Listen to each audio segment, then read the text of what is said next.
crossing sand dunes that are the size of mountains, seeing petrified forest in the Sahara Desert. The outdoors gives us an opportunity to connect, with the planet. Because you think about it, like we're on this planet. I mean, that's where and before there was people, there was nature, there was abundance Mm. of it, right? And so to get back out there, basically where we came from, I think is a really incredible thing. And access to the outdoors is something that I think is critically important for people. The latest expedition that I did with my teammate Kevin Vallely across Ellesmere Island in the Canadian Arctic, we came to the realization that at our age now, we had the patience, after all these years of experience, with the patience to make critical decisions that were the right decisions that enabled success of this expedition.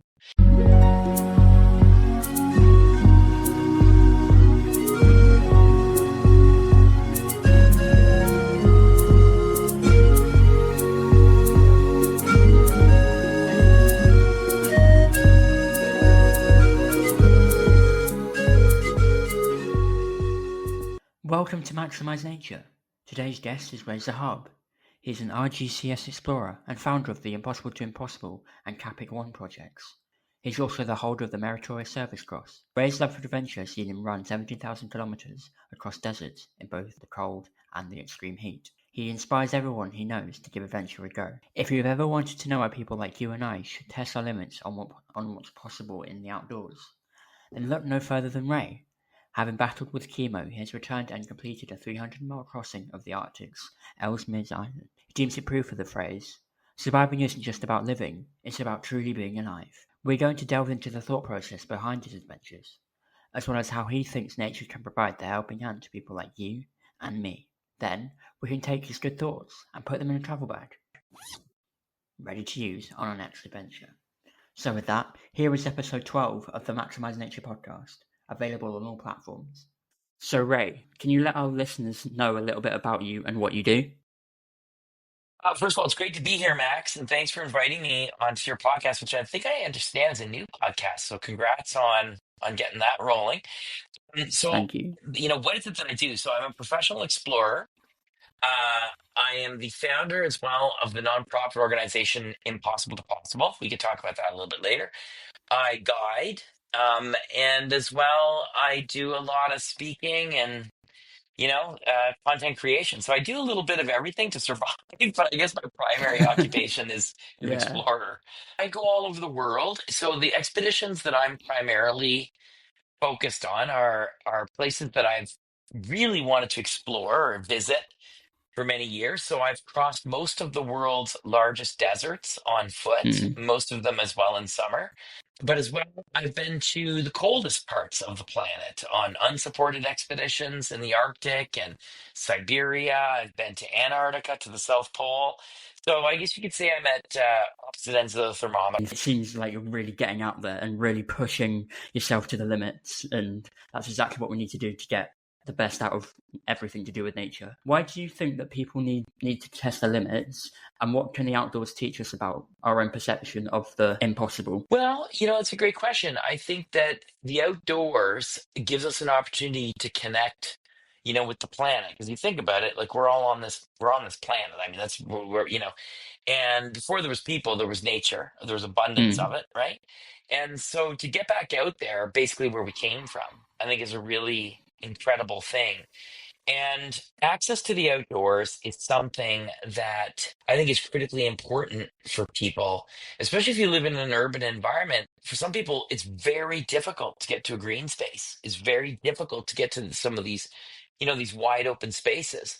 But when and if those opportunities provide themselves, you get out there and you start to explore, and it's just this natural human inclination to want to push yourself a little bit more. I believe that, and challenge yourself a little bit more.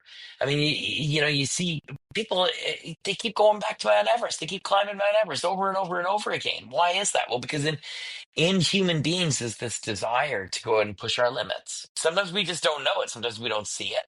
We don't feel it until the time arises, right? The outdoors helps to illuminate that. Sort of that nature meets like anthropomorphism sort of blend that can really bring the best out of us. What are some of the challenges you have faced when out in the deserts, and what's the biggest lesson you have learned from these? Oh, wow. I've faced a lot of different challenges. I think in the deserts, beyond the heat, it's you have to be aware of absolutely everything in your surroundings, right? So in the desert, you've got obviously poisonous snakes, poisonous spiders, Mm, scorpions, I mean, all that stuff. mm, But you're hyper aware when you're moving in that environment and camping in that environment. You've got to be aware of your surroundings. But I would also say, beyond close calls with heat or with venomous insects. There's also at the opposite end, when you're in the extreme cold, when I've been on Arctic expeditions, you are literally in the land of the apex hunter on the planet, the polar bear. And polar bears, as huge as they are, I mean, they can be the yeah. size of a minivan, they are stealthy, right? They are the best hunters and they're there, they're out there. And so being hyper aware of your environment and what's around and learning as much as you can about your environment is critical to success of any one of these outdoor trips. I'd say that's something to bring into the day to day for anyone listening as well. Just try and make the best of your environment, because realistically, it can get a lot worse, but it can be so much better. It just takes time to build up. What question did you have about yourself and your adventures going into the expeditions?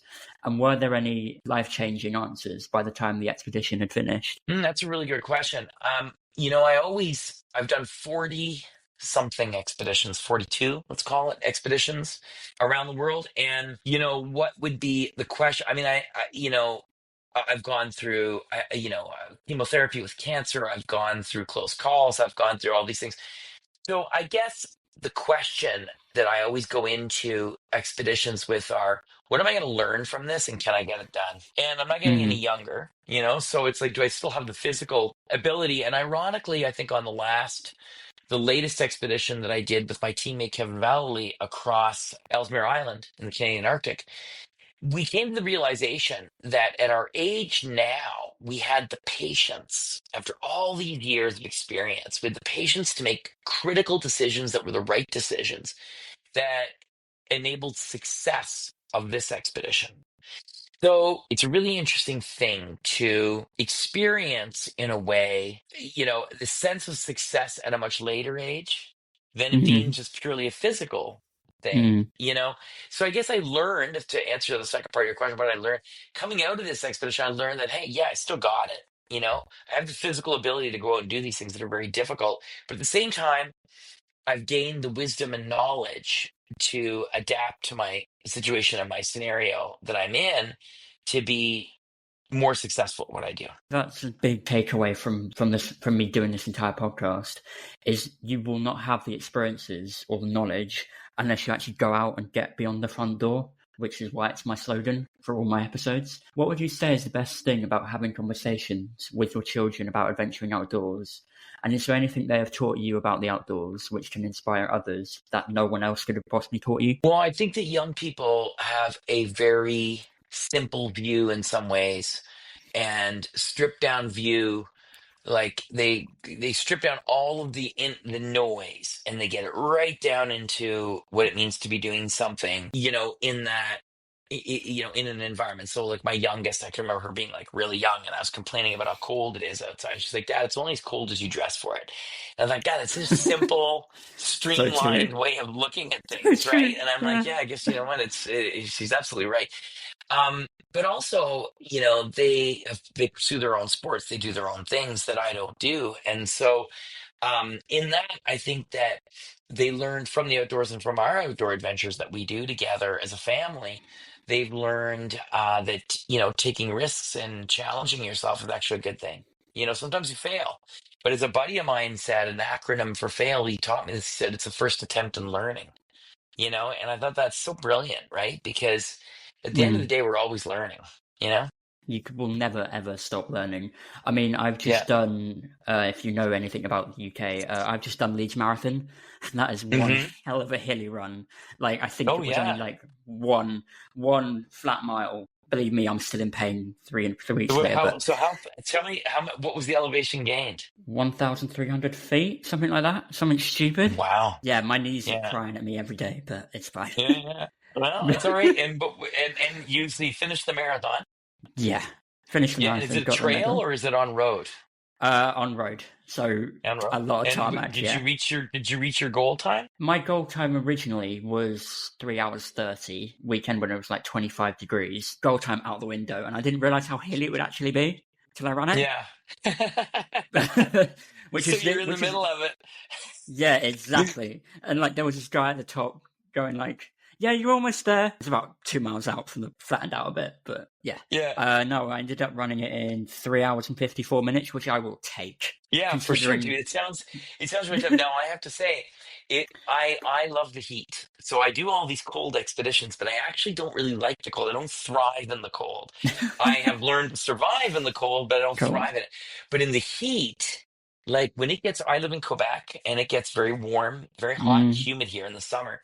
And the other day it was 29 degrees before humidity. mm, So it felt probably in the low 30s with the humidity. yeah, And I had one of the best runs I've had, like the fastest runs I've had on nice. trail in a long Yeah. time. And so I just, that warmer temperature works really well. Mind you, I live in a very hilly area as well, so it's quite normal for us to average about 1,000 feet, 300 meters or so for every 10K. It's pretty Yeah. normal for us here, but it's rolling. It's not as big as some of the other mountains, obviously in Canada, but we live in a pretty hilly place, so it's good for training. Why do you think people need to understand the true benefit of outdoor experiences, like your trail running, like my marathon running? And do we need a different approach for the different generations?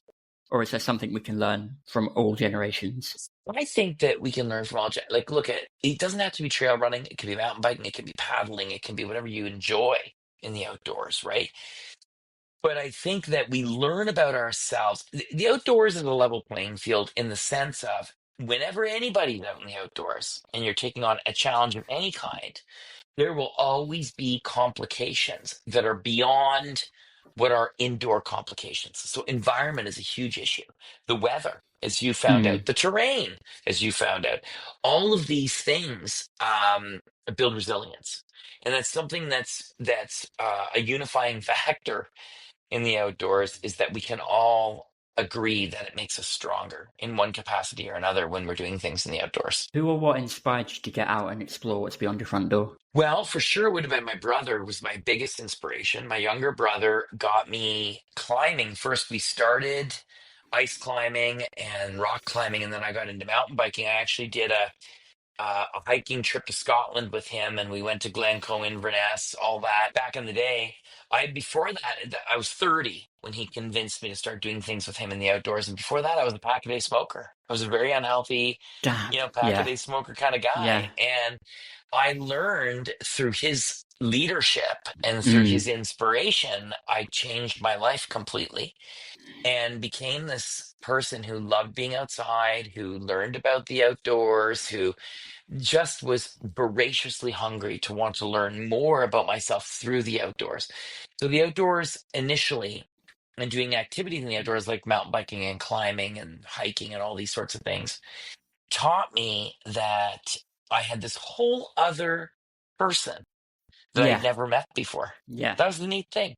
It's like I was being introduced to someone I'd never met.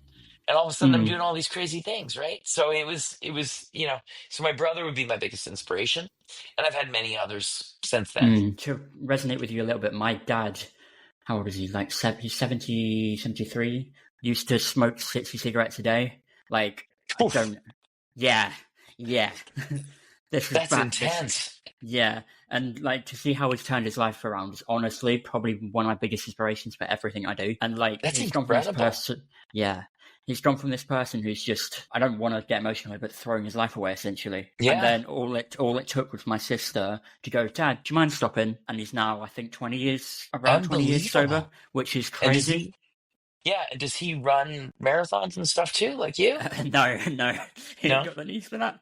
But he's doing the coast to coast walk with my mum, which is again mad Yeah, that's considering epic. their age. Yeah. In I think maybe a month's time or something. But Wow. yeah, to So, see how they switch is crazy. wow. Yeah, no, for sure. That's crazy. That's amazing. Hopefully he's not staying at those Airbnbs along the way, eating English breakfast every day. And the sausage and everything else, you know? I mean, he loves them, but I'm gonna try and. Who doesn't? But It's that's so not true. good for the old body, No, no, it's not. What is it about moving nature that makes it so addictive for so many people? And is there a starter kit for it, or is it just a get out and do it sort of approach? Well, I mean, you know what? Listen, everything starts with the first step. You got to get out Mm, there.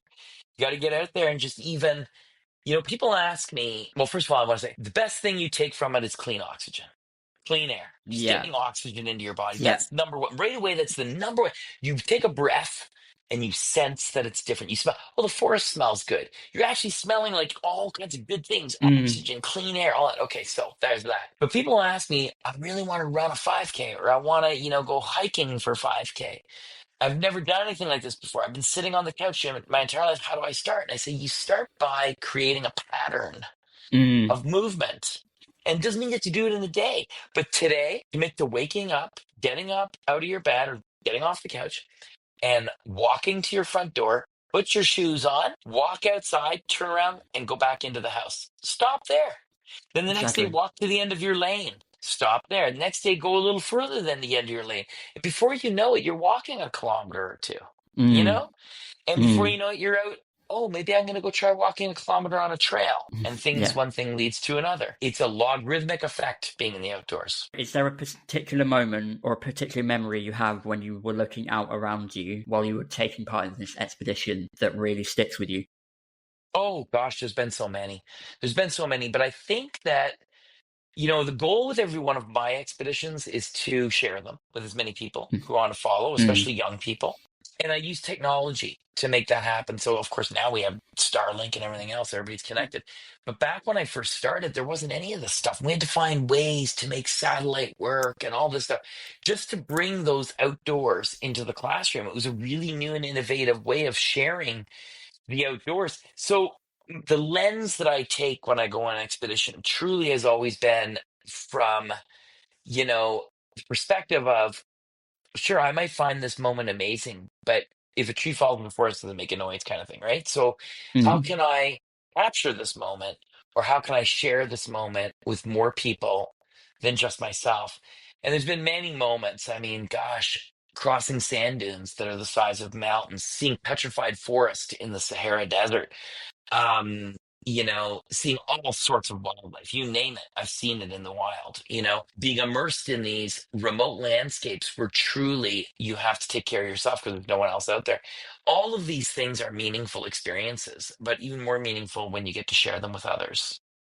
Exactly. Yeah, I could not agree more. Please write down and send me one nature-based phrase that I must get into my next podcast without my guest knowing. And did you spot the one I put in today? No, I didn't. Drum roll, please. Just- It was. Thank you. It was from the Adventure Diaries podcast, so I believe you've been on before. It was yes, fantastic podcast. yeah, incredible. It was anthropomorphism. I don't know how I managed to get it in, but I Oh yeah. did. Jeez. All right. Okay, so now I have to come up with something and then send it to Yeah, you? yeah. Okay, I'll do that. I'll figure it out. Sweet. Oh, perfect.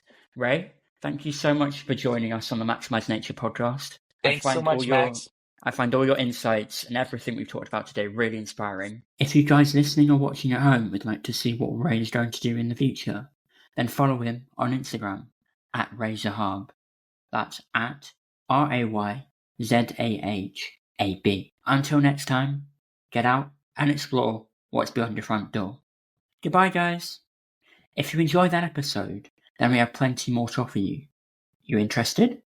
From a conversation with Paralympic champion Dimitri Coutier about the power of being active, to incredible wildlife conversations and encounters with Dr. Niall McCann. Find out more by typing in the Maximise Nature podcast anywhere, and follow on Instagram at Maximise_nature. That's at Maximise_nature for a chance not only to catch up on more episodes, but also maximize your midweek. Bye, guys.